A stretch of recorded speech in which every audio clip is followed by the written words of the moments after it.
और अब अगली खबर का रुख कर लिया जाए जो लगातार पूरी दुनिया में जिसकी सुर्खियां बनी हुई है, अहमदाबाद विमान हादसा। 265 जिंदगियां खत्म हो गई हैं। एक ऐसा हादसा है जिसे सदियों तक भुलाया नहीं जा सकेगा। ऐसा हादसा जिसमें पूरा परिवार मौत के मुंह में समा गया है।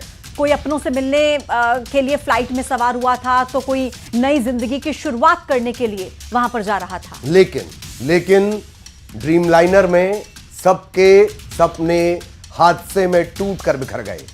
विमान हादसे में मौत के सन्नाटे के बीच एक हैरान कर देने वाला चमत्कार भी हुआ है। भारतीय मूल के ब्रिटिश नागरिक हैं विश्वास कुमार रमेश। वो इस हादसे में मौत को मात देकर जिंदा बच गए हैं। और एक ऐसा भी परिवार है जो पूरा काल के गाल में समा गया। राजस्थान के बांसवाड़ा के परिवार की हम बात कर रहे हैं। बांसवाड़ा का एक पूरा परिवार खत्म हो गया। लंदन में एक नई जिंदगी शुरू करने जा रहे परिवार में पति पत्नी के अलावा 3 मासूम बच्चे भी थे। फ्लाइट छूटने की वजह से एक युवती की जान बच गई है। कहते हैं ना कि जाको राके साइयां मार सके ना कोई, ऐसा ही इस लड़की के साथ भी हुआ है। भरूच की भूमि चौहान ट्रैफिक की वजह से 10 मिनट की देरी से एयरपोर्ट पहुंची और ये देरी ही उनको नई जिंदगी दे गई। तो 3 तस्वीरें आपके टीवी स्क्रीन पर हैं जिसमें आपने देखा। तो सबसे पहले बात अब कर लेते हैं विश्वास कुमार की, जो एयर इंडिया विमान हादसे में जिंदा बच गए। इसे किसी चमत्कार से कम नहीं माना जा सकता। जिस विमान के परखच्चे उड़ गए, 265 लोगों की जान चली गई, उस भीषण हादसे में विश्वास कुमार का बचना चमत्कार है। फिलहाल विश्वास कुमार अस्पताल में भर्ती हैं, उनका इलाज चल रहा है। प्रधानमंत्री नरेंद्र मोदी ने सिविल अस्पताल में उनसे मुलाकात भी की है। प्रधानमंत्री ने उनका हालचाल जाना।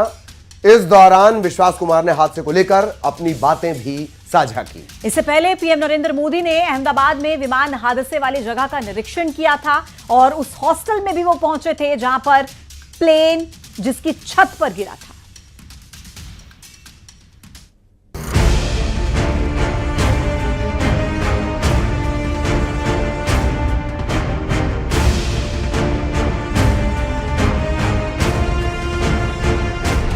अहमदाबाद के दर्दनाक विमान हादसे ने एयर इंडिया की फ्लाइट AI-171 के 241 यात्रियों और क्रू मेंबर्स की जिंदगियों को ले लिया। लेकिन एक शख्स इस भयानक हादसे में मौत को मात देकर लौटा है। नाम है विश्वास कुमार रमेश। भारतीय मूल के ब्रिटिश नागरिक विश्वास कुमार रमेश अपने भाई के साथ लंदन जा रहे थे, लेकिन टेक ऑफ के कुछ ही मिनट बाद फ्लाइट अचानक नीचे गिरने लगी और फिर 2 हिस्सों में टूट गई। तेज धमाके के बाद हर तरफ आग और चीखें थी, लेकिन विश्वास कुमार किसी चमत्कार से जिंदा बाहर आ गए। वो मेरे नजरों के सब सामने हुआ था। मेरे खुद को भी बिलीव नहीं होता कि मैं कैसे उसमें से जिंदा बाहर निकला, क्योंकि थोड़ा टाइम लिए के तो मेरे को लगा था कि मैं भी मरने वाला हूँ। लेकिन जब मेरी आँख खुल के मैं देखा ना, तो मुझे लगा मैं जिंदा हूँ। तो मैंने ट्राई किया, जब मेरी सीट थे वो मेरी बेल्ट निकाला, मैंने वो ट्राई किया जहाँ से निकल सकता वहाँ से, तो मैं निकल गया वहाँ से। विश्वास कुमार की आंख खुली तो उन्होंने खुद को लाशों और मलबे के बीच पाया। खून से लथपथ डरे हुए विश्वास कुमार ने हिम्मत जुटाई और पास की एक एम्बुलेंस तक पहुंचे, जहां से उन्हें अस्पताल पहुंचाया गया। लीसेस्टर में इस खबर से उनके परिवार को राहत मिली, लेकिन विश्वास के एक और भाई जो उनके साथ इसी विमान से यात्रा कर रहे थे, इस हादसे का शिकार हो गए।